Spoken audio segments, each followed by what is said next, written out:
Welcome to Running Down the Clock, where we break down all of this week's big news, events, and controversies from the National Football League. Over the next 45 minutes, we will give you basic fan perspective and opinion on the most important stories and moments happening now. So, let's start the clock.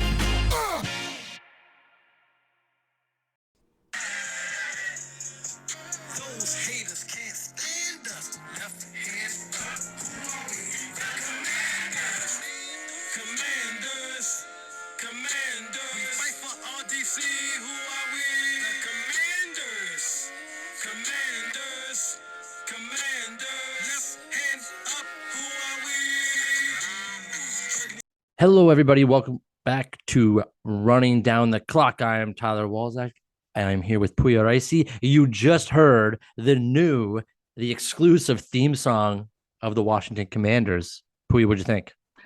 I mean, that little snippet we played was pretty catchy. It's kind of a novelty sports song, right? Like, this is not let's be honest, it's not. Well, it's no Black and Yellow by Wiz Khalifa for the all the sports teams in Pittsburgh. Yeah. And also with the sale of the team that might happen, we might get another name change and the song becomes irrelevant anyway. So it might be a 1-year wonder. Who knows? But that would be amazing. That's a story for another day. Now, the big upset. Was that the biggest upset? That was the biggest upset of the weekend. That was the biggest upset of the weekend because the Washington Commanders were 4-5. The Eagles were undefeated. Divisional rival. It wasn't even really close, to be honest. Philly kind of looked like they scored. They had a defensive stop in the first possession, and then they scored 3 plays later. And you're like, okay, I said, okay, this game's over. But then Washington came out and just dominated in the first half after that, and it was that was it. The Eagles had no answer. I'm going to ask you this. Did that expose anything about Philly? And I only ask that because, do you remember in seasons past, I can't remember what their exact record was, but the Cardinals a couple seasons ago, they went something like 11-0 or something. They were on track for that. They lost, and the season went to shit. They didn't go anywhere.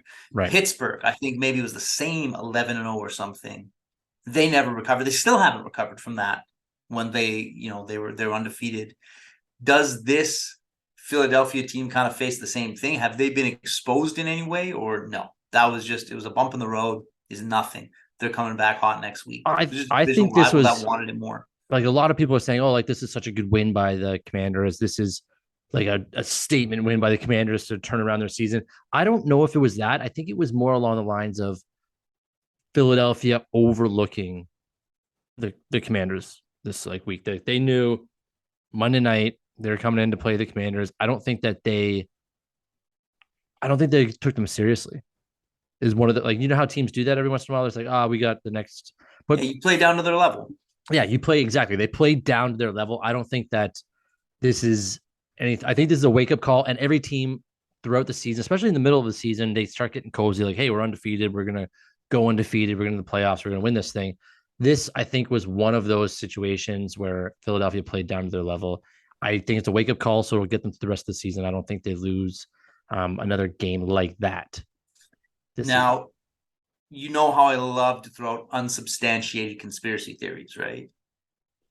I got one for this. Okay. And you're going to like this one. I rarely do.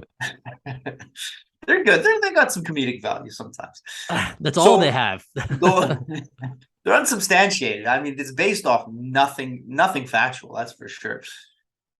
The theory that they won that game so that they could drive up the value of a team that's being sold right now. And what does that do? Driving up the value of that team now inherently drives up the value of other teams too, right? Because the sale price, usually it's like a housing market. Sale price in one condo building sets the price for the rest of the building. A sale price for a team in the NFL, the higher it goes, that's going to set a higher price for all the other teams that are currently valued above them.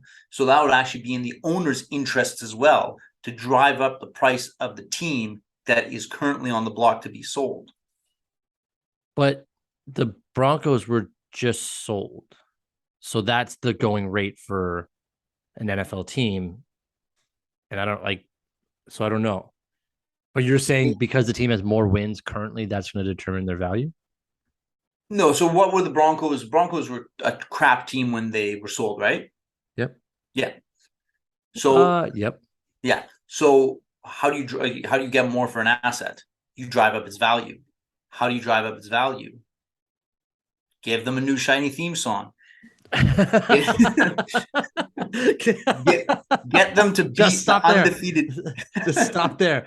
That's all. They didn't get a win. They got a new shiny theme song, is what they got. I don't think that song came out this week or anything. I think it's been out for the season or maybe whatever. But Well, it's within a year old. I know that. yeah, it wasn't last year's team, the Washington No, Football Clubs. it definitely was not last year's team.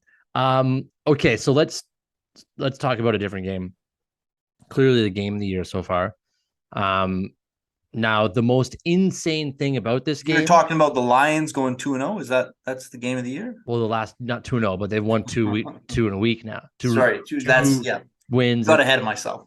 in a row now, which I do want to talk about. But no, let's talk about the Lions before we talk about this next game. The Bears looked actually really, really good.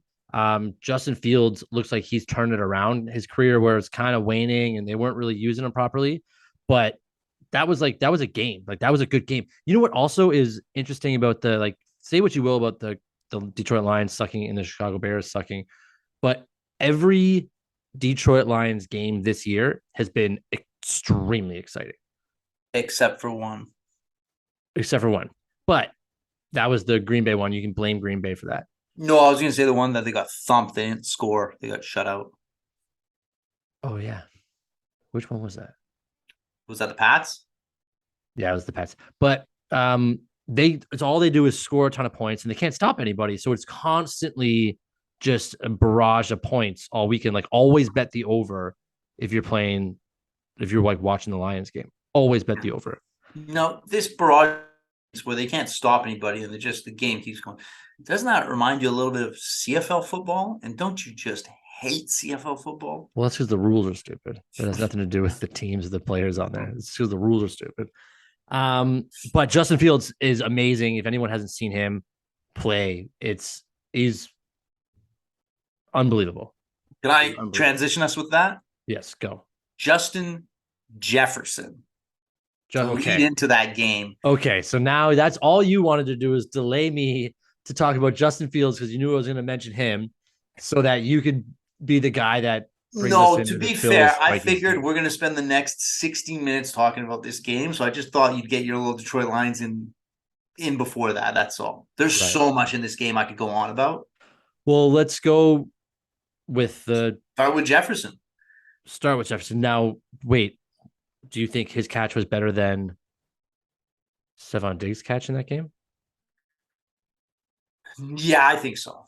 The So only reason is because the difficulty in having to reach back like that with one arm and rip it away from a defender, like your arm is torqued in an odd position. That's where your arm is kind of its weakest. When it's behind you, like you lose all the I don't know what to call it, like the leverage you get at the shoulder there. When it's behind you, is it's at the weakest point. In front of you is a lot easier. And he was able to rip it out of the defender's hand. That defensive back should have had that. Okay, so this is you. Thank you for making that point for me because I think Stephon Diggs' catch was more impressive for that exact reason. Jefferson did not catch that ball. The defender caught it and Jefferson just ripped it away. Jefferson didn't catch the ball. He doesn't get credit for catching the ball. The defensive back caught the ball and then Jefferson ripped it away before it got down to the ground. So it's not really a catch. Much harder to do, but it's not a catch.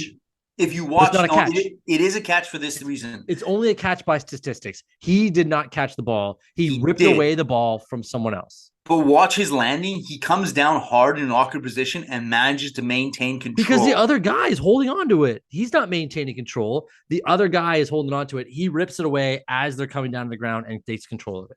So are you saying it's a tie goes to the runner type situation where just because he was on the ended up with side, he ended up with it as they both hit the ground. What I'm saying is without that defender, he doesn't catch that ball. Well, without the defender, he makes it to the end zone easy, untouched. No, he doesn't catch the ball. The defender caught the ball and he ripped it away. The Diggs catch is better because it was a bullet pass from Allen. He went up and caught it by the nose of the ball and brought it down. It was a rocket. we'll never agree to this, but I do have a good point about this, and it's something we touch on a lot. In that game, how good or how bad was Cousins? Because he threw a lot of, I'd say, difficult balls for Jefferson. There's maybe like 3 receivers in the league that could have bailed him out of some of those jams.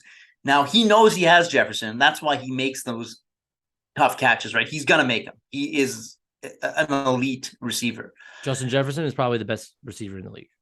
As of today, this week, sure. I'll give it to him as of this Yes, week. this Yes. this year, yeah. Well, I'd say the last few weeks, but this year he is by far the best receiver in the league. Now, is that Kirk Cousins just being risky as hell, just throwing bad passes?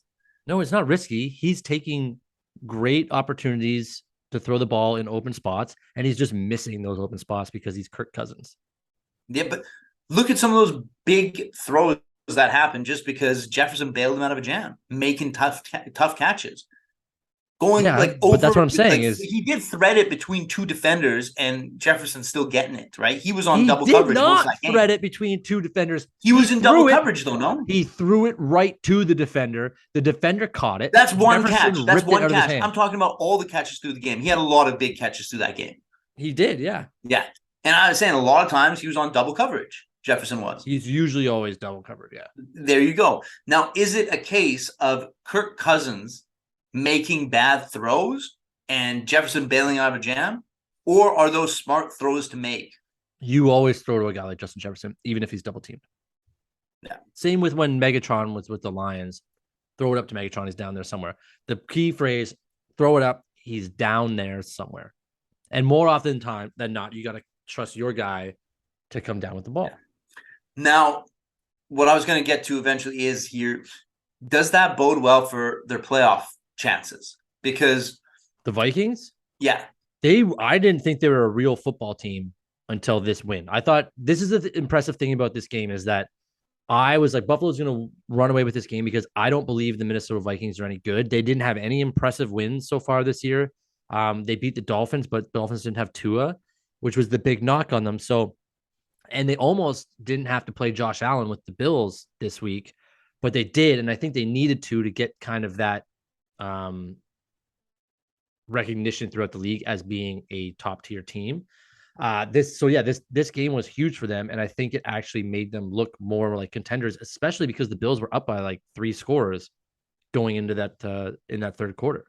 So that is a huge part about this game is the Vikings needed that signature win, and they got it against the Bills on Sunday.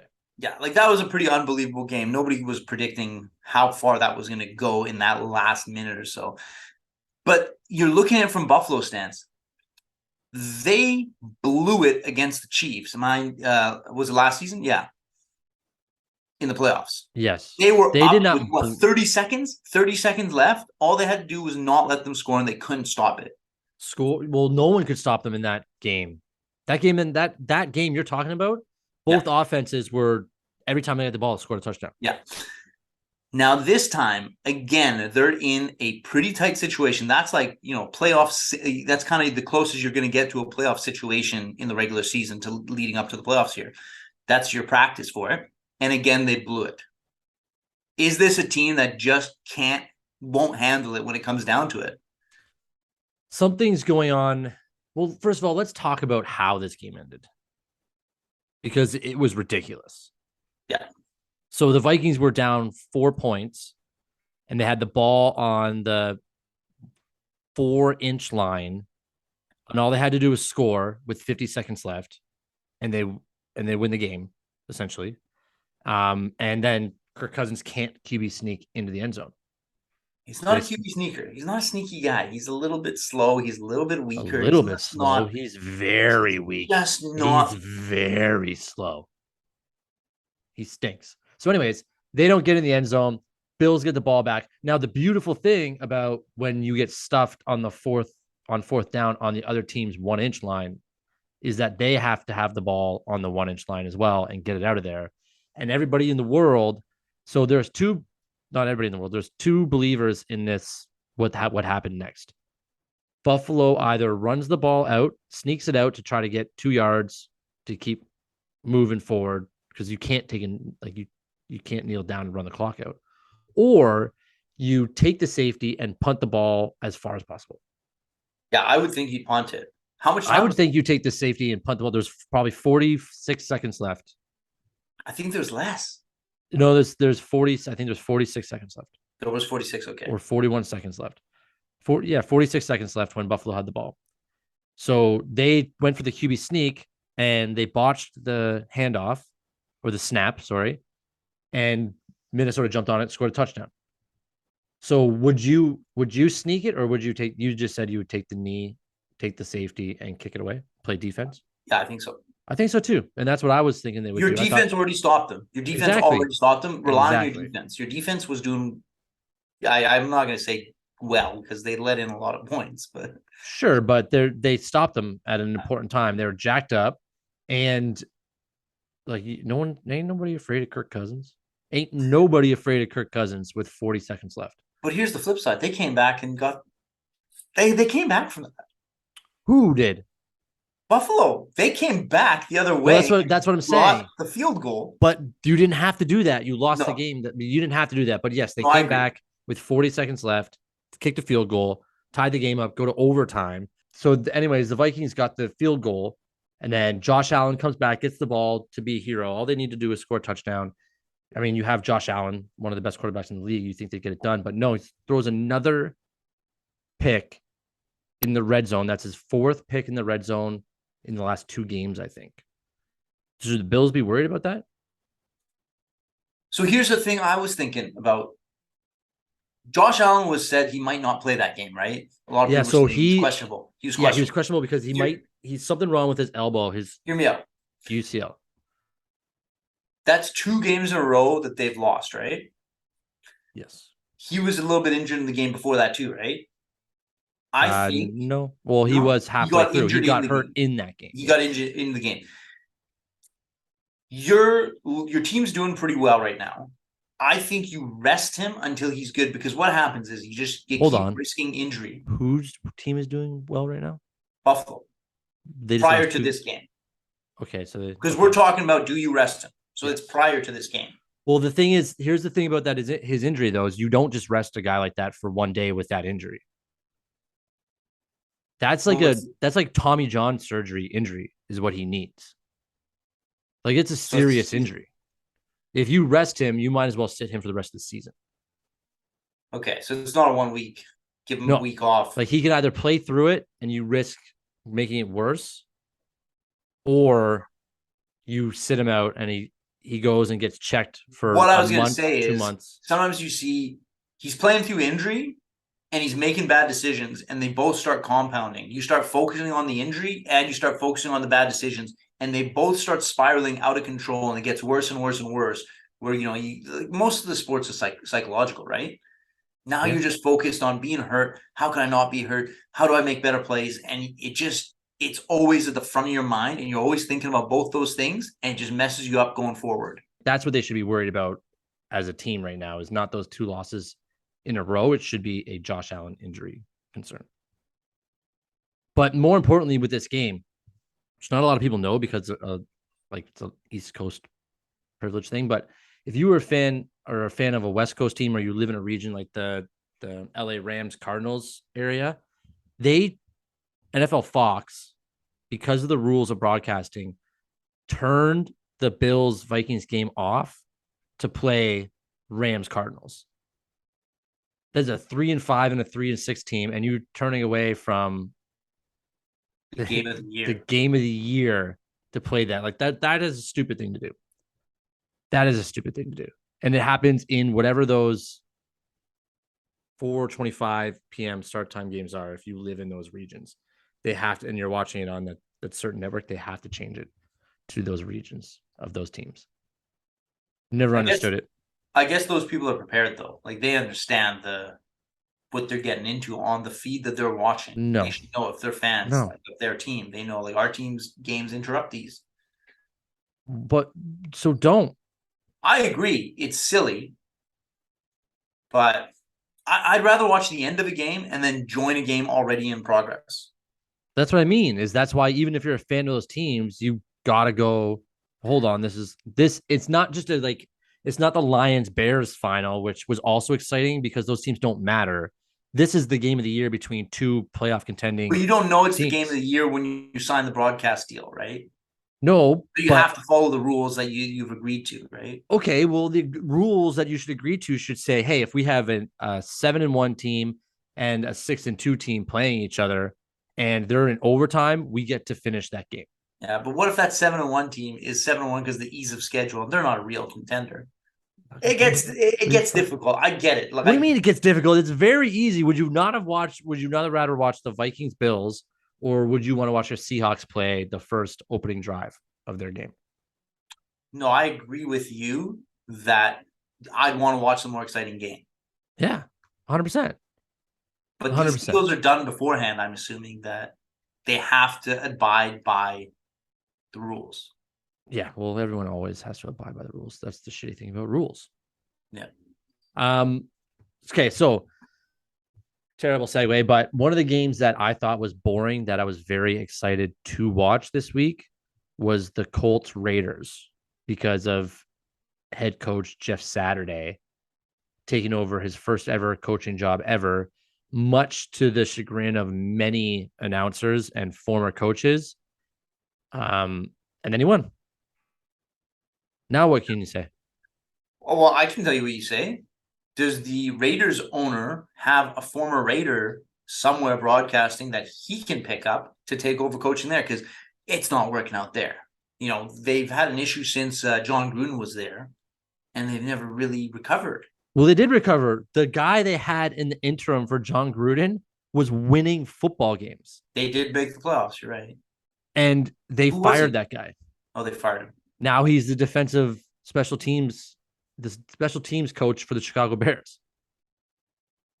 They got rid of him. And they went to a guy who now has won 2 games. How many games have they won? They got 2 wins. Okay, great. You're below the Lions. Congratulations. They're not looking good. No, they look terrible. No. And nobody looks happy. And the Raiders said we're not going to fire McDaniels. And the reason is because they have no money left. They're broke. Financial decision. They're cash broke. They just built a new stadium. They just moved to a new city. They put all their money into McDaniels and this team. So they cannot afford to fire him.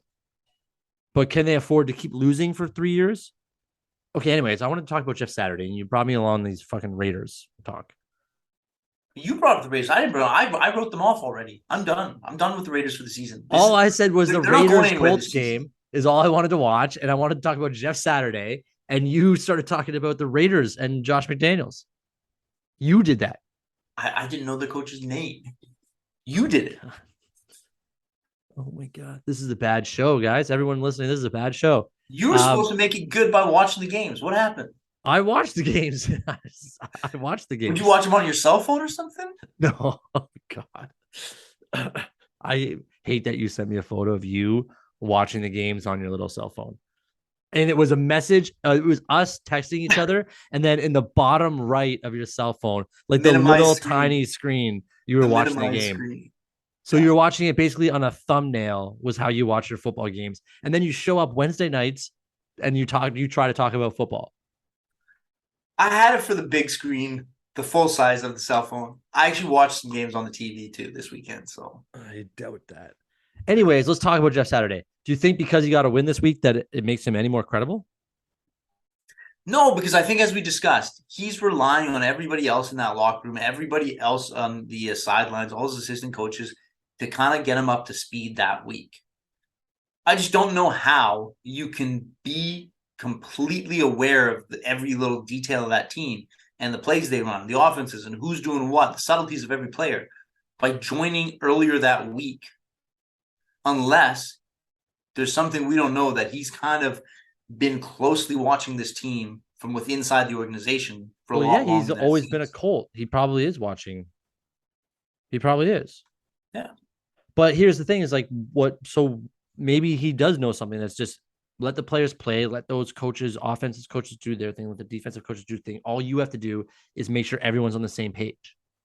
Yeah. Maybe that's what coaching, but maybe that's what the head coaching job is all about. It's just making sure that everyone's on the same page. Whose decision was it to play Matt Ryan?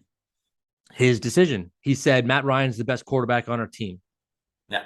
and he decided to play him. Now, does it also make any difference that they played the worst team in the league? It makes a huge difference. Yeah. Because this That's why I week, think it's tough to give credit to that win when you are the better team automatically. yeah, well, honeymoon's You're not a good over. team. They play the Eagles this week.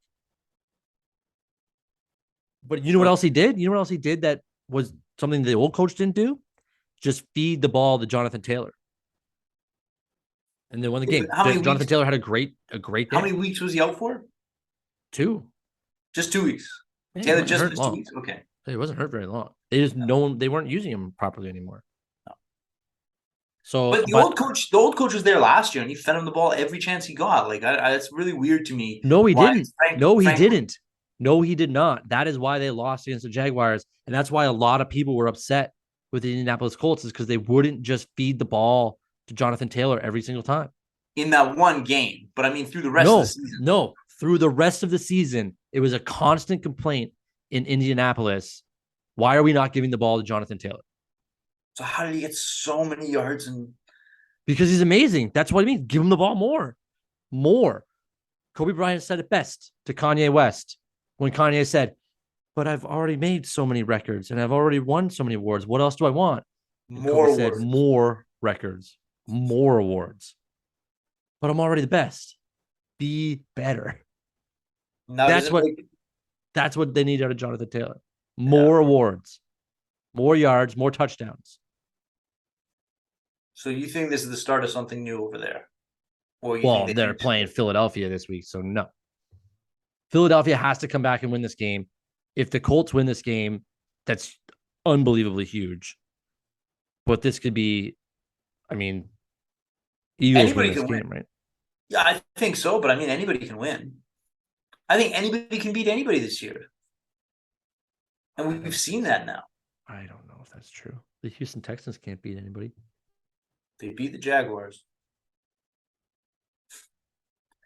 Okay. Who do you think's better? Who do you think's better, the Colts or the Commanders? That's a good question. The Commanders are 5-5 now. Forget the records. Just who do you think, if they 4, played 5, each other, and who do you 1. think's a better team? The Colts. So why couldn't they beat the Eagles? Well, they'll find out this weekend. Yeah. We'll find out this weekend. Okay, I'm gonna read off some teams that have 3 wins or less. Tell me what the worst team is and what the best team is. Browns, Broncos, Rams, Raiders, Bears, Lions, Steelers, Saints, Jags, Texans, Panthers. Wow. I have so little faith in any of those teams. There's not one team on there that you have could possibly turn it around. The Rams for sure. The Rams for sure can turn around. Like, they still have talent, but they lost Cooper Kupp now for the season, right? He was their sort of for the season, like 4 to 6 weeks. So technically, yes, season. He'll probably be out for the rest of the season, yes, but not officially. No. So I mean, he was kind of their saving grace for the season, no? Well, I mean, yeah, the rest of they've been on. I don't, as we've discussed many times, I don't see Deshaun Watson making an impact. That's a tough one, but I'm going to go with actually the Lions or the Bears finish out of those teams the best. Really? Okay. Yeah. Okay. I actually think the back half of the season, one of those two teams does the best. Yeah, I honestly think the Lions could turn it around a little bit. They won't make the playoffs or anything, but no, like they could win 7 games. Yeah.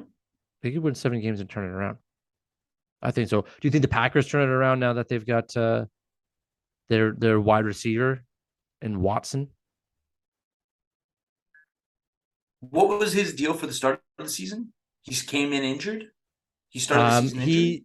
He was a rookie, and he came in, but he kept getting hurt. Yeah, and every time he wasn't hurt, when he did play, they fed him the ball, but he just kept getting hurt. He couldn't stay healthy. And then this week he put it all together and was able to get it done. But what's stopping him from just continuing this streak of getting hurt? If he seems there's nothing stopping anyone. There's nothing stopping anyone Yeah. I, from to constantly me, being it's better than just you. it's too small of a window to start jumping on this bandwagon. Oh yeah, they found their next Devontae Adams. They found the next guy for Rodgers. It's a one time thing. Yeah, it's rare that a guy scores what was it, three Three TDs? What do you get? touchdowns. Three Yeah, touchdowns. Yeah. but But I mean, it's a it's start, a small right? sample size. It's a It's a small sample start. size. Here's the other thing is about Aaron when Aaron Rodgers finds a wide receiver that he likes, that he loves, he continues going back to that guy. He does. So this could be I picked him up in my fantasy league. Yeah. And but I'm also desperate. I need somebody. Because Jerry Judy is out for probably the rest of the season for the Broncos. Broncos are going to suck the rest of the season. They suck now. They suck now.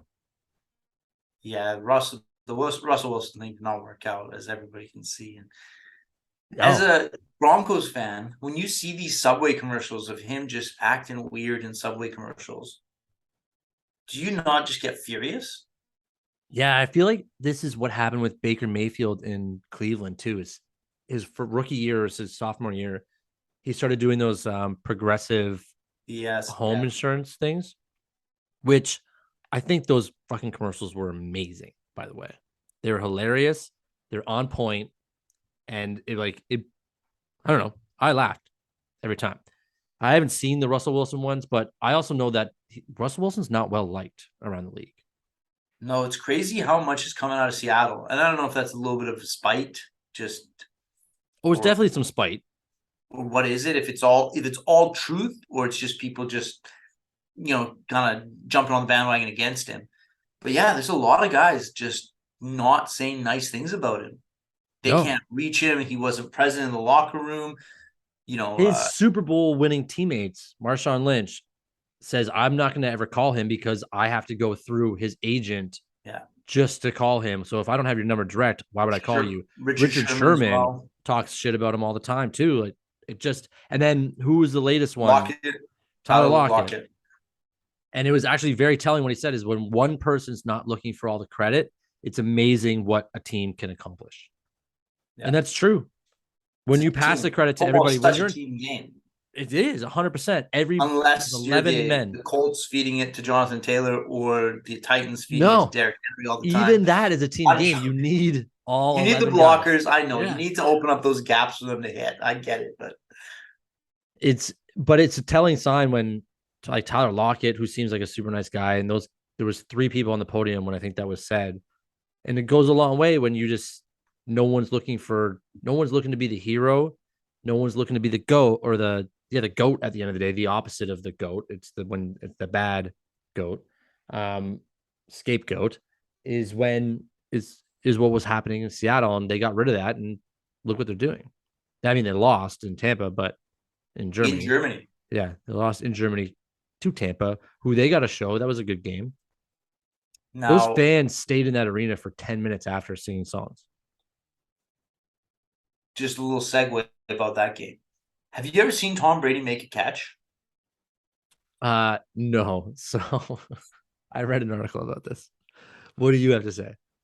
No, I've never seen him make the catch. Like this one was maybe the worst attempt I've seen because he just fell over before he even got under the ball. Yeah, and in that Super Bowl, I think, or the conference championship game, he wasn't able to make the catch either. But No. what I thought was funny is I read an article that his former wife, his ex-wife Giselle, once said, "Well, hey, my husband can't throw the ball and catch it too." And I think she just wanted to say he can't catch it. He can't catch it because he can't catch it. But it's more of a statement, a powerful statement when you say he can't throw it and catch it instead of just saying, no, he can't catch it. He can't catch Well, it. no, I think that statement was in defense of him. He can't be doing both. That's He's focused exactly on what I'm one. saying is that, yeah, God, But you're just so bad at listening right now. Of course, that's what she was trying to do is defend him. But now that they're not together, maybe she actually did mean, no, he just can't catch it. yeah, but everybody knew that. This goes without saying. I think the reason they run that play is to shut her up about it. Like, listen, he can catch it. He can't. But Okay, he she's didn't right. catch it. She's right. He can't catch it. That's what I'm saying. She knew he can't catch it. That's why she said that. It Everybody was knew he not can't defending catch him. it. It That's was my whole never point about too. defending him. It wasn't about defending him at all. She was trying to point out that he can't catch the ball. She's just doing it in a nice way. Well, she should have been defending him because maybe that's they would have stayed married. I'm going to leave that one up to our female listeners. Are there any? I don't know if there's any listeners. I don't think our humor really, it doesn't Is do it well with humor? males, let It's alone just two guys females. yelling at each other who are confused about what the other one's talking about. There's no humor here. They're just confused. Let's talk about some of the football games coming up because this is getting off the rails quickly. We butchered this episode. This was supposed to be the episode that turns around the season for us. Yeah. Didn't do What's that. our record? What's our record? I feel like we're a 3-win team right now. For that, we're the Raiders. We're 2. I'll give us 2 episodes that I laughed at. This is a bad win. This is a blowout loss. Yeah. This is the Eagles losing. We're the same as the Eagles losing. Okay, as usual, what's our game of the week? Well, let's not get into the game of the week yet. Let's start with Thursday night's game, tomorrow night's game, the game that these listeners will be listening to on the day that it's released. It is the Packers-Titans. Here's the messed up thing about the Packers-Titans. Who do you think wins this game? I think I got to go with the Titans. Yeah, Packers are favored to win by 3.5. It's in Green Bay? In Green Bay. So it's going to be cold. Yeah, it's going to be cold. How well does Henry run in the cold? Over people.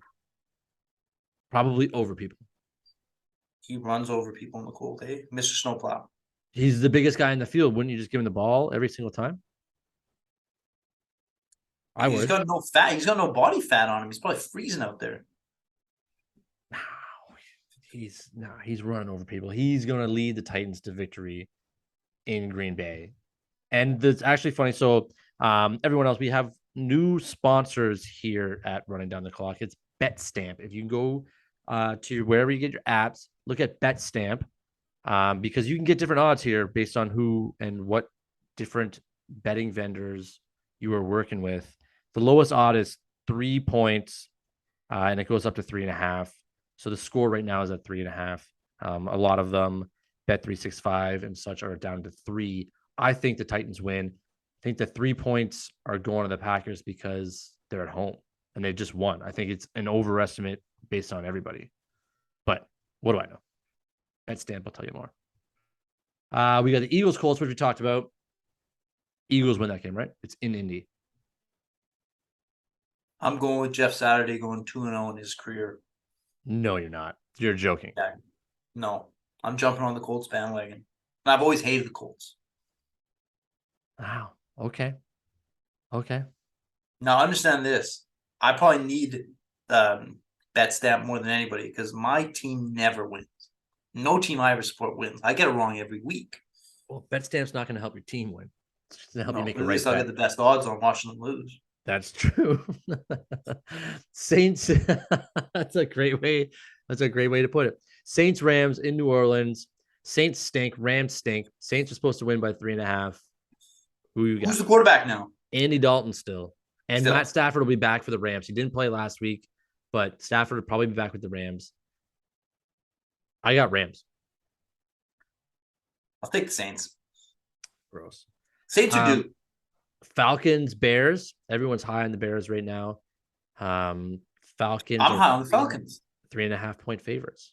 Or sorry, 3 point. The Falcons are going to keep the heat on Tampa Bay. I think Tampa Bay will win the division in the end. Okay. But I think the Falcons are going to keep them tight. I agree with that statement. I think they make it a little hard for the Buccaneers, and I think they make it a little interesting, that division. Yeah, I don't think the Bucs can just slip up like they have been for the first half of the season. I agree. And walk away with that division. So you think Falcons win this, even though everyone's all in love with the Bears right now and Justin Fields? Yeah, because I think, you have as you're coming up, you kind of have these highs and they kind of dip a little bit and you keep coming up, right? You hit obstacles, and Atlanta's at home too. That's always a little bit of a favorite. Well, the best team in the league, Washington Commanders, based on our theory from a few weeks ago, if you beat the best, you are the best, are playing the Houston Texans. And the Washington Commanders are not the best. They're not the best. They're the worst. Commanders are 3-point favorites away. It's in Houston. I think Commanders win. I think the Commanders definitely win. Patriots Jets will be another good game. Patriots are favorites in New England by 3 points. I think the Jets win this game. Like I don't know why. I don't know why the Jets wouldn't be favorites to win this game. I think the only thing you can think of is this is the Patriots' chance to make their push for the playoffs. Right? Because they're still sitting at the bottom of that division, right? Yes, they are. And something we didn't touch on. Somehow the Bills fall from grace. They're at the third spot in that division now. Yeah, it's Dolphins, Jets, Bills, Patriots. Yeah. It's a huge shift. And everyone's above 500. So Bills 6-3, Patriots 5-4. Yeah. Jets 6-3, and they're still not favorites to win this game. What about the bottom of the barrel? Who are you taking with the Raiders, Broncos? I think they should just not play this game. I got Raiders. I got Raiders. Well, here's the okay. So this, like, what you got Broncos or you got Raiders? It's in Denver. 2.5 point I gotta favorites. take the Raiders. I gotta take the Raiders. Yeah, you love the Raiders. I don't see what the Broncos have going for them right now. The Raiders still have some decent players.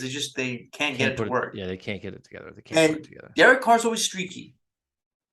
Well, lately he's been streaky for 1 year and terribly cold for 3 years. So I don't like Derek Carr. I don't think within those years, he has some games where he puts up great numbers. He was at one point an MVP candidate before he got injured a couple of years ago, but he's not good. He's not a reliable guy for your entire season. But that's what you want. 100% that's what you want, and that's what the record reflects. I'm just saying, after he has some bad games, he'll come up with a good game. And people think, well, maybe Derek is our guy. Why do you think the Raiders have stuck with him for so long? He just does enough to give you this hope that maybe he's turning around, but then he never does. Never does. And then you notice 5 years have gone by, and what the fuck have we done with this team? Yeah, no kidding. This is an odd one for me. The Lions are in New York. They're playing the Giants. Giants are only 3-point favorites. Is that fair? Like the Giants are one of the better teams in the league. The Lions are one of the worst teams in the league. Why are the odds so close here? Because the Lions are constantly losing by 3 points. That's why they keep it close because their offense is that good that they just keep it close. Yeah, basically their defense. They've had one blowout loss. Other than that, they lose by 3 points. That's it. Or they win. Yeah, I guess the interesting game for me is because if what the weatherman says is true in Buffalo, this game could go any which way. If there's 3 to 6 feet of snow in Buffalo, as they're predicting, that Browns-Bills game, anything could happen. Yeah. Playing in 3 feet of snow, plus. I like watching snow games. Do you like watching? I know there's not a lot of passing, and it's kind of a lot of fumbles, and it's pretty sloppy. I like watching football in the snow. There is a novelty to it. Like, if that was every week, I don't think I'd watch snowball every week. But you get them you don't even get one every year like that, right? So yeah, you usually get one or you get maybe 3 each year like that. Usually they're all in Buffalo. But not a blizzard like that. No, I hope it's a blizzard. I don't like, is it supposed to be a blizzard? But the problem with the blizzard is you can't see anything. You can't see. Oh, I know. I remember the Eagles played the Lions once in a blizzard. You couldn't, watching it on TV, you couldn't see anything. No, but there was that one memorable catch of Calvin Johnson finally made a big catch. It is face down the snow, and he comes up and just it's all crusted around his helmet. Yeah. And, now this might be interesting thing about the Browns Bills. This might be Jacoby Brissett's last game starting for the Browns. For sure. This could be it. This could be it for him. We have another night, another good game. Vikings Cowboys. It's in Minnesota. And Dallas is favored to win by 1 point.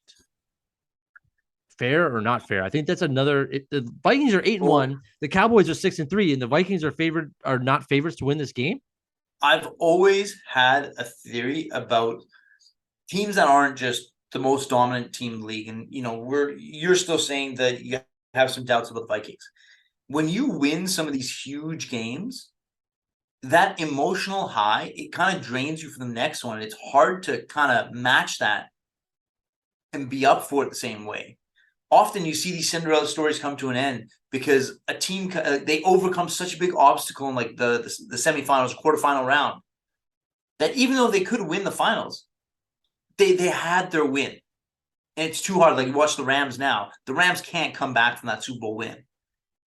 There's something about sometimes you have your big victory on such an emotional high, you almost like your serotonin levels or something is depleted for the following week. You think And that, you know me, my sports thing is nothing about the statistics and playing the score. I'm all about the emotions and the feelings on the sideline. That's how I tell you who's going to win. that's all The you fear talk in about. someone's eyes, right? And I'm telling you, that game could have been too much of a high for Minnesota to get matched the next week and play their best. Yeah. So I could see why Dallas could win that. And Dallas is going to be up for it. What Of happened course in they are. Dallas last week with Green Bay? This would be a huge thing for them. They're going to want this game badly. And there's a big swing. There's a whole 1-point swing on these. Looking at the BetStamp app now, you can get this game at -1 for the Cowboys, or you can get it at -2 for the Cowboys. So there's a whole 1-point swing here. A lot of them are at 1.5.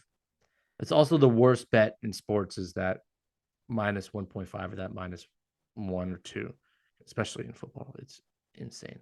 It's time for our pick of the week presented by BetStamp. BetStamp is your one-stop shop for line shopping, bet tracking, and sports betting odds. You would never just go with your first price if you were shopping for flights.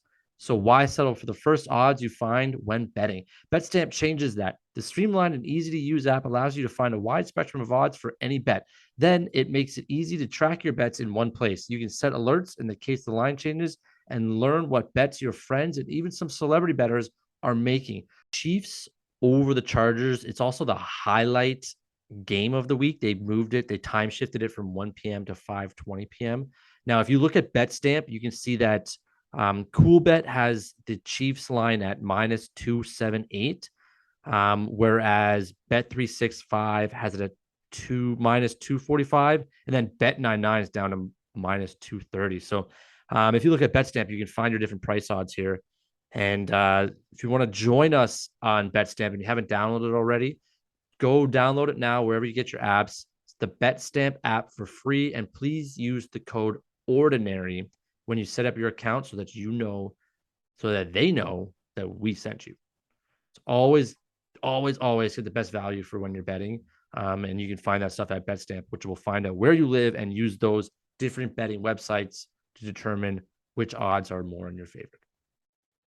Now, let's talk about this Chiefs-Chargers game because that was a Chargers-49ers game was pretty good. The points weren't great, but this Chiefs-Chargers game should be – I mean, this is one of the games we've been waiting for all year, right? Yeah, I got to go with the Chiefs, but the Chargers are getting back into the form. They got their players back. The quarterback's still hurt, though, isn't he? He's going to be hurt all season, isn't he? Well, he's just one of those guys that gets banged up a lot. I think more of their wide receivers are hurt, or more importantly than the quarterback. Yeah, that's not good. No, it's not good. It's not good. But I mean, the Chiefs win this game because the Chiefs are the Chiefs, right? Yeah, I think when Josh Allen was our only other guy to be kind of the top pick quarterback, and after this week, it's hands down got to be Mahomes. Mahomes is just the most consistently elite quarterback in the league right now. Yeah, he's the MVP of this league. He is. He's good. He's always good. He's always consistently good. By far. Great. He's by far the best player in the league and the MVP of this league. Yeah. Without a doubt. And when you have him, you got a shot. When you have him, you have a shot. You always have a shot. That's why the Chiefs keep winning games. Everybody on the field is a threat when Mahomes is throwing the ball to them. And I think that's the end of our episode here. We'll leave you guys off. Next week, we will be better, I promise. And I know I said that last week, but we stink. And we will see you next week here on Running Down the Clock.